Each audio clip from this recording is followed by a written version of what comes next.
Today, in the world of cybersecurity, it is important to have a very good base of security, and passwords are one of the major weaknesses that we suffer from in this world of data breaches and everything to go along with it. My name is Jay. I'm a cybersecurity professional. I've been doing cybersecurity for over 25 years.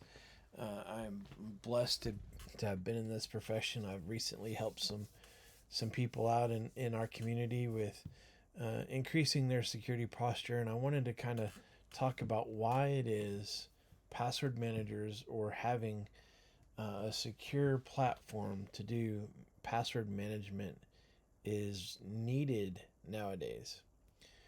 So many times we use the same password over and over and over again. And it gets to a point where if that password is ever compromised, that, well, the hackers have basically now gained access to everything that you own, have access to bank accounts, whatever you're logging into, they're now going to be able to log into it and sometimes impersonate you via email and all kinds of other things. So you need to be aware of that, and that is why you need to be using a password manager of sorts, something to help you create passwords, something that because let's just face it, you can't remember a password for 30, 40, 50, 100 accounts. And if you have that many accounts, or if you have an online profile, then you need a password manager. Let's look at some statistics and data over this. So, in the USA alone, just in the United States, there's 18.4 billion data points leaked out, and 2.2 billion of those were related to passwords. Now, so some of this password statistics for this year was, if you're 64%, that means most Americans are only using a password that has between 8 and 11 characters, and that is just a weak password. And weak passwords cause 30% of global data breaches, and poor practices uh, related to weak passwords cause 81% of company breaches. And only 30% of internet users are using password managers to track their passwords. Now, if we look at password usage statistics, some people change their password once a month, some people change it weekly, some people change it daily. I find that tedious, especially if you have a lot of accounts. Maybe your most important accounts you should change more often, but yeah, the suggested is about three to 4 months. You should be changing your password in that time frame. 84%, and this is what I was talking about earlier, 84% of people reuse passwords across platforms. So if you have a password for your bank account, and you have a password for Microsoft, and you have a password for your email account, and you're using it across all platforms, then you are very weak in your use of passwords. LastPass estimated that 62% of workers reuse passwords or prefer a close variation, meaning they're changing one or two parts of that password to suit themselves, but it needs to be a major rehaul. It doesn't need to be the same password. And we'll talk about LastPass here in a minute. LastPass is a password manager, but we're going to go into that here in just a minute. So how many passwords does the average person have? About 100, depending on the number of accounts. And no, you don't need to use the same password for your bank account as you do for Gmail, as you do for just your crazy access to a website, whatever it may be. and yes, the most commonly used password is still 12345 6. It's used by 4.5 million users online. So that's crazy. You can't use 123. Look, You can't use a 6-digit password in this day and age and expect to be secure, and you definitely can't use ABC 123 123 4 5 6 7 or 123 4 5 6 1111111 password in any form. I love you, QWERTY, admin, or welcome. Those are passwords. And look, if you're using those for access to your computer, accessing to uh, your your network, your email, your whatever you're using them for, you have basically given up all hope of security. And here's some statistics on the different types of easy passwords. Yeah, putting an AA between in front of 123 4 5 6. No, that's not gonna really work. 59% of U.S. adults still use their birthdays or their names or the names of a loved one or a friend or family member in their password, and you just can't do it. And some people use pets. So you just can't use that as your password. And so 24 billion passwords were stolen in 2022. 6.7 billion of them were unique pairing of usernames and passwords, besides more than 6 million data records that were exposed in the first quarter of 2023. And then poor passwords cause 80% of the company's data breaches, and it's just crazy. You can't employees reuse one password on average, an average of 13 times, and even companies that are requiring password changes every 3 months or so and so, they're just it's just not enough in their password management. A password needs to be completely unique, completely different, and I know that people struggle to remember passwords, and the guidance is not to write them down. Well, you don't need to write them down. You need to put them in a secure lockbox somewhere that you can access from wherever you are using, and then using two-factor authentication to make sure that you retain the only access to that vault. All right, and so we're going to talk about LastPass. So LastPass is that password um, uh, program that you can use. Uh, Again, it is a password storage device that or vault that can store your passwords, and you have to remember one password. You don't have to remember 100 passwords. You just create one secure password, and that is it. And you don't have to worry about um, having all these passwords and not being able to remember them, because it will remember them for you. It is a secure vault. It is encrypted, and not even they can retrieve it. So if you for some reason did lose access to the account, they can't retrieve any passwords inside the account. They can't see it. And it's just it's just crazy how many people aren't using something like this.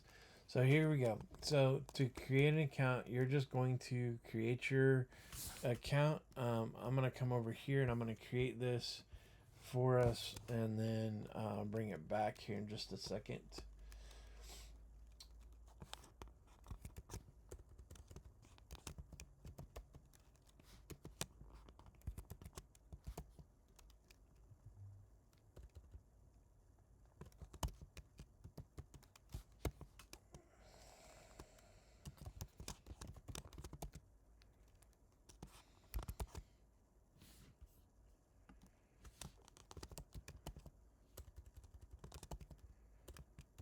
Give me just a second. I'm just creating this password, and I'm just trying to make sure that it is secure so you can see it.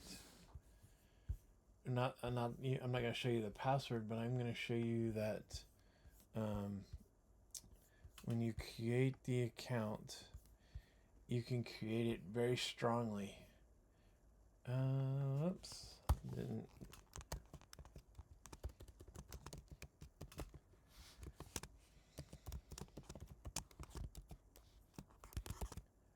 All right, So it shows you right here that, at least you're using these things inside this password to create it. It says this is strong. So, and then all you have to do is remember this password. You can create a reminder, but I hope that you would remember this password and not worry about writing it down or having it stored somewhere. It's in my head. It's not in anywhere else. And one of the good things is there's a free version of this. There's also a premium version. The premium version will allow you to have a little more features. It will also allow you to share account with you, and there's even a family member account to this. So you can, it's $18 a year, or $36 a year for LastPass Premium, or $18 on the promotional discount. There is a family version. It doesn't show it here, but once you log in, it'll once you buy the LastPass Premium, you can come down here and you'll see the family version, and you can actually create your family version, and you can actually invite up to like 5 members of your family to have access to it as well. One thing I like about this is you can create emergency access. So let's say that I've created my accounts, and I want to add emergency access in case something happens to me. Then I can go in and create this emergency access, add them to it. And the good thing about it is you can, when you create it, you can make them wait like 48 to 7 days to 30 days, so that like if something happens to you, they have to wait that amount of time before they can access your account, and any information in it. That way, if like you're in the hospital, or let's say unfortunately you pass away, that your family members, that someone you trust, your family members can have access to your stuff, and that way they don't lose access to whatever. And then so like here's the cool thing. So like you can create, let's say I know everybody has Facebook now, so it'll actually put it in there, and then you can add your name to it, or you can create a name so that you name this Facebook, and then your username down here, usually your email address or whatever you want it to be, and then your password, blah blah blah blah blah, and it tells you that it's secure. All right, and then you save that, and now you have your password up here. So anytime you visit Facebook, now you have your account right here, and you can log into it. All right, that's the good thing about LastPass. Now, the one thing you want to do with this is you want to go in and you want to activate your multi-factor authentication. And there's different ways to do it. You can do it through LastPass itself. So if you have the LastPass app on your phone, let's say, and you've associated your phone number with LastPass, then it'll send you a notification to your device, and you can say, yep, that's me, or no, that's not me.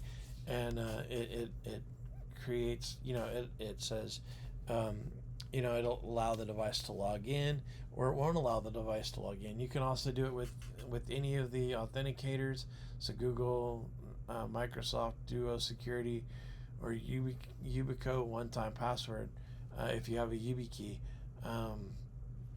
So if you don't have a YubiKey, that's fine, don't worry about it. Use one of these other 4. LastPass is going to be the easiest option, but I would suggest probably using Google or Microsoft Authenticator for verification codes. That way, it's not all tied into just using LastPass as your authenticator, but you can do that if you want to, but I would use the Google or Microsoft Authenticator. If you're technically challenged and you don't have Google or Microsoft Authenticator and you don't know what they are, just use the LastPass multi-factor. It's okay. It's not that big of a deal.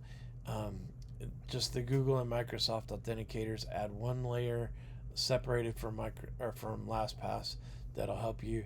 And then you can also add stuff to dark web. So if like you want to add your email address or what have you, you can add them to the dark web and monitor them.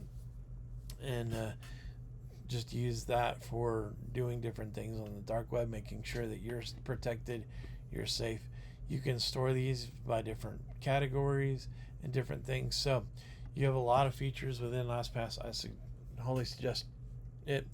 If you have any comments or anything, put it down in the comment section. I'll be glad to try and answer those, whether it's LastPass or whether it's any type of multi-factor authentication or anything to do with passwords or what have you. Just write your comments or your questions down below, and I'll try to answer them. If I need to create a video for it, I will do so, and I'll go more into LastPass about how you can fill in your passwords automatically, do different things with it. It is a very powerful tool. It also has Chrome extensions. So guys, if you have any questions, like I said, hit me up. Hey, one thing I ask for you though is you've made it this far in the video, you've watched it, please like and subscribe to the video. Like to get you guys' feedback, and if this was helpful to you guys, please do so. All right, have a blessed day. We'll see you guys on the next one.